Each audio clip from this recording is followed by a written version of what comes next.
Bismillah, Assalamualaikum warahmatullahi wabarakatuh. Alhamdulillahi hamdan katsiran thayyiban mubarakan fih. Asyhadu an la ilaha illallah wahdahu la syarikalah wa asyhadu anna Muhammadan abduhu wa rasuluh la nabiyya wa la rasula ba'dah.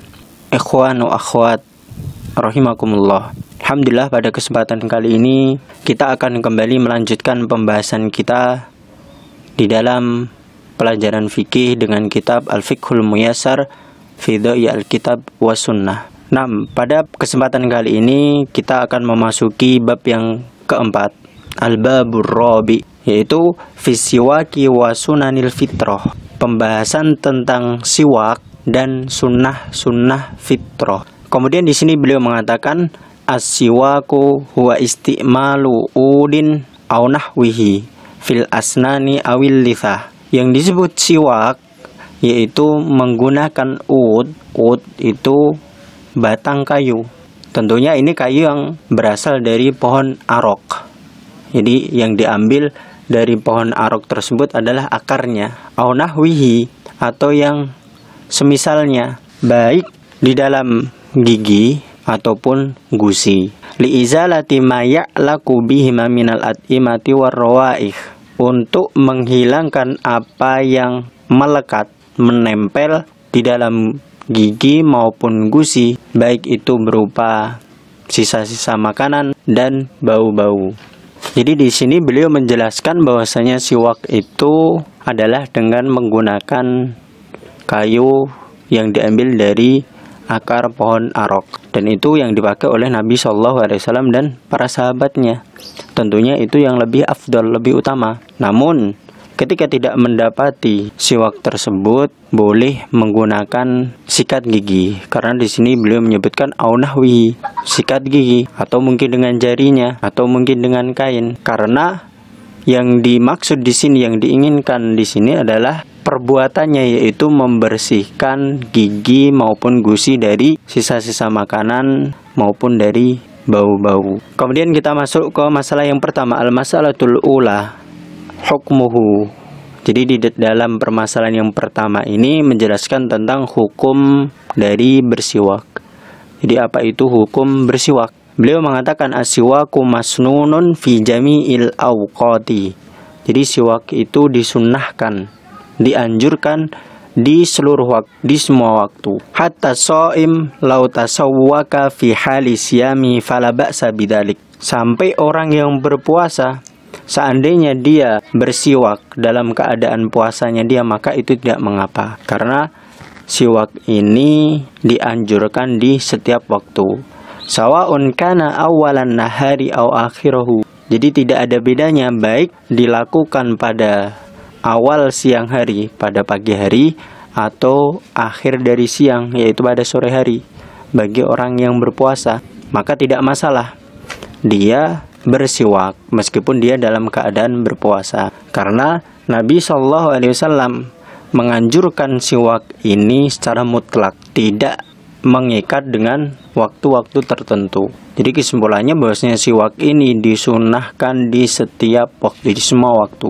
Haitsu qala sallallahu alaihi wasallam, di mana Nabi sallallahu alaihi wasallam beliau mengatakan as-siwaku matharatun lil fami mardatun lirabbi. Siwak itu akan membersihkan mulut seseorang, mensucikan mulut seseorang, dan akan mendatangkan ridho dari Allah Subhanahu wa taala. Wa qala sallallahu alaihi wasallam laula an asyqa ala ummati la amartuhum bisiwak inda kulli shalah. Sekiranya tidak memberatkan terhadap umatku, maka aku akan memerintahkan manusia untuk bersiwak ketika dia hendak mau sholat. Jadi ini tadi dalil-dalil yang menegaskan bahwasanya siwak itu hukumnya sunnah.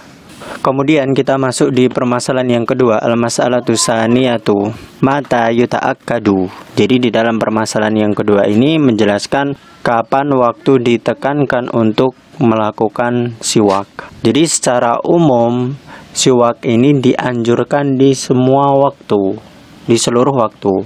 Namun di sana ada waktu-waktu yang sangat dianjurkan, sangat ditekankan untuk melaksanakan siwak. Wa yuta'akkadu indal wudu, dan di sini beliau mengatakan bahwasanya siwak itu dianjurkan ketika hendak mau wudu. Jadi ketika seseorang ingin wudu, maka dia dianjurkan juga untuk bersiwak. Wa indal intibahi minan naum, dan ketika bangun, intibah itu bangun, minan naumi dari tidur. Jadi ketika seseorang bangun tidur, maka dianjurkan, sangat dianjurkan bagi dia untuk bersiwak. Wa inda taghayyuri raihatil fam, dan juga ketika berubah bau mulutnya. Ketika seseorang sudah mulai keluar bau mulut, maka dalam keadaan seperti itu sangat dianjurkan untuk bersiwak. Wa inda qiraatil Qur'an, dan juga ketika membaca Al-Quran. Wa inda sholah, dan ketika hendak seseorang melaksanakan sholah. Wa kada inda dukhulil masjidi wal manjil,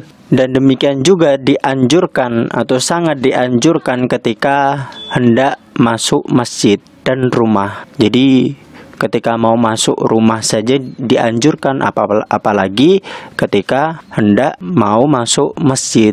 Dan hal ini berdasarkan hadisnya Miqdam bin Shuraih, dari bapaknya yaitu Shuraih.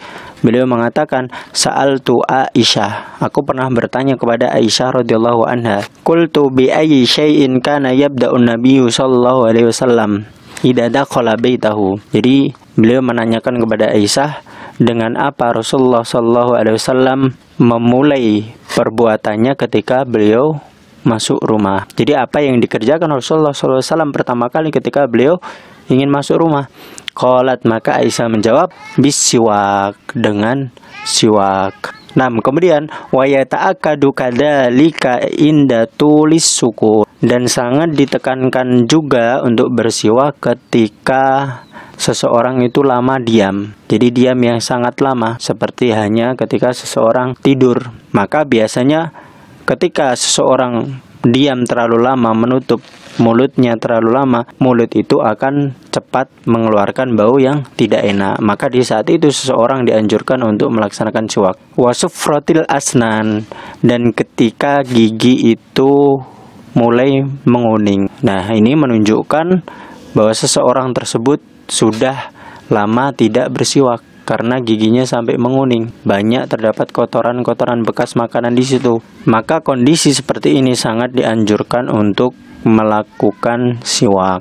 Wa kana Rasulullah sallallahu alaihi wasallam idza qama minal laili yashusu fahu bisiwak. Dan Nabi sallallahu alaihi wasallam apabila beliau bangun dari tidurnya, beliau yashusu itu menggosok mulutnya dengan siwak. Nabi sallallahu alaihi wasallam juga menggosok giginya, bersiwak ketika beliau bangun dari tidurnya. Wal muslimu ma'murun indal ibadati wa taqarrubi ilallah. Dan tentunya bagi setiap muslim itu diperintahkan ketika dia ingin beribadah, mendekatkan diri kepada Allah dalam keadaan yang terbaik, baik itu dari segi kebersihan maupun kesucian, yaitu dengan cara bersiwak di setiap waktunya. Dan di samping seseorang akan mendapatkan kebersihan dengan menjalankan siwak ini, membersihkan giginya, dia juga akan mendapatkan pahala karena menjalankan sunnah Nabi Shallallahu Alaihi Wasallam.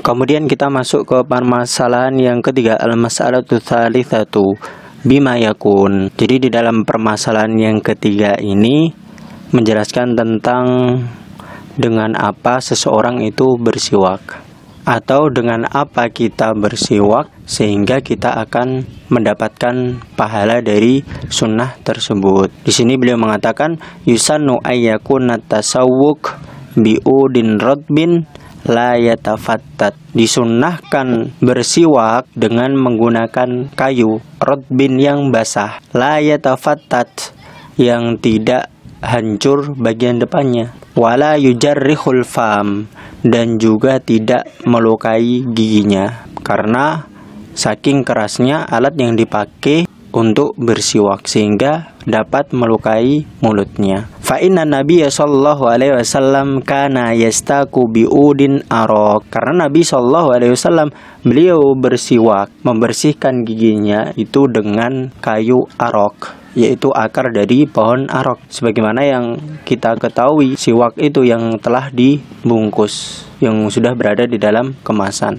Walahu ayyatasawwaka biyadihil yumna awil yusra. Dan baginya boleh bersiwak itu dengan menggunakan tangan kanan ataupun tangan kirinya. Jadi boleh dua-duanya. Bisa bersiwak dengan memakai tangan kanan atau tangan kiri. Fal amru fi hada wasi. Dan permasalahan di dalam hal ini itu sangatlah luas. Jadi diberi keluasan apakah dia bersiwak dengan menggunakan tangan kanan ataupun tangan kiri, dua-duanya diperbolehkan. Fa illam yakun indahu ud yastaku bi halal wudu ajza'ahu tasawwuk bi usbu'ihi. Maka jika seseorang tidak memiliki akar dari pohon arok atau siwak yang dipakai buat bersiwak ketika berwudu, maka mencukupinya bersiwak menggunakan jarinya. Dan ini menunjukkan bahwasanya siwak itu boleh dilakukan selain menggunakan siwak yang terbuat dari pohon arok. Karena yang dikehendaki Rasulullah SAW adalah kesucian dan kebersihan mulutnya. Jadi mulutnya bersih dari sisa-sisa makanan, dari bau-bau yang tidak sedap. Sehingga alat apa saja yang itu bisa membersihkan gigi seseorang, bisa menghilangkan bau mulut seseorang, maka dia sudah mendapatkan pahala dari sunnah Rasulullah SAW, yaitu bersiwak. Tapi yang afdol tentunya dengan menggunakan kayu yang berasal dari pohon arok, karena ini yang dilakukan oleh Nabi SAW, ini yang diamalkan oleh Rasulullah SAW dan juga para sahabatnya. Demikian yang dapat saya sampaikan pada kesempatan kali ini. Wallahu ta'ala alam biswab. Semoga ini bermanfaat bagi kita semua. Wassalamualaikum warahmatullahi wabarakatuh.